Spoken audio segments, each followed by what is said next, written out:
are three things that couples come to therapy for, generally speaking, without fail: reported communication issues, intimacy, and sex. Sex therapy addresses the multiple levels of connection that come from communicating well, having closeness, being understood, known, valued. Changing up how we see sexuality from a sports metaphor being a home run and being the almighty orgasm to like, what do you want on your pizza tonight? I think it may require that you change how you view sexuality.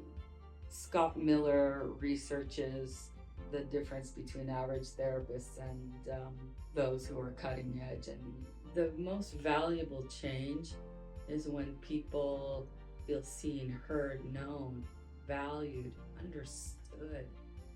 And that's where insight lies. The research that I presented at IAPST was on image, sexual self-esteem as it relates to women's sexual functioning.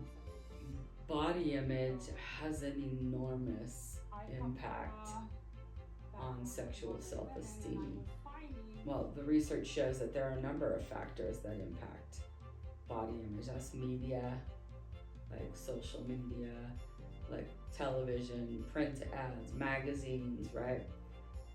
And they are deeply embedded with the thin ideal that in order to be a sexual being, women have to be thin.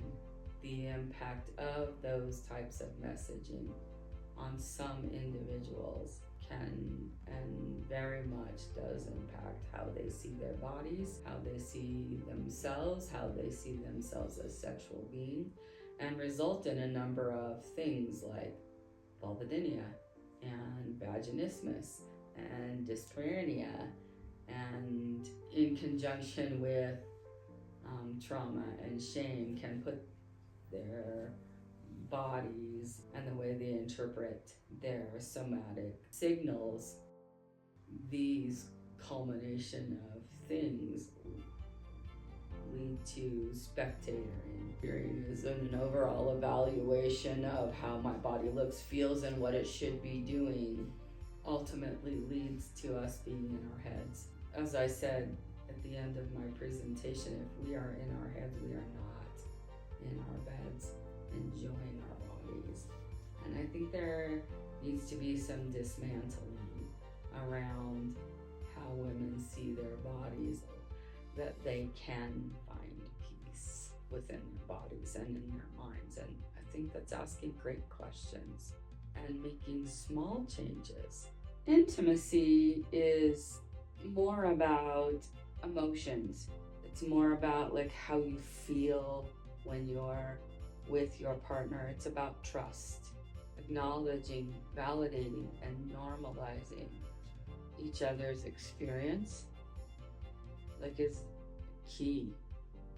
You feel seen, heard, known, valued, the likelihood you're gonna communicate better, the likely that you're gonna feel more connected, the likely that you're gonna feel safer and inclined to have sexual experiences.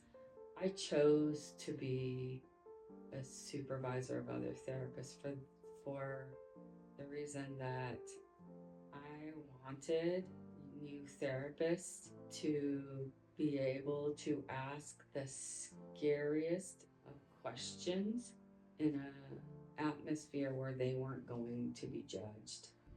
Leave your backpack or rocks at the door, right? That's the judgment that we carry with them, with us. And we all do it, we all have it. Can you fully do that? No one can ever fully leave their judgment at the door.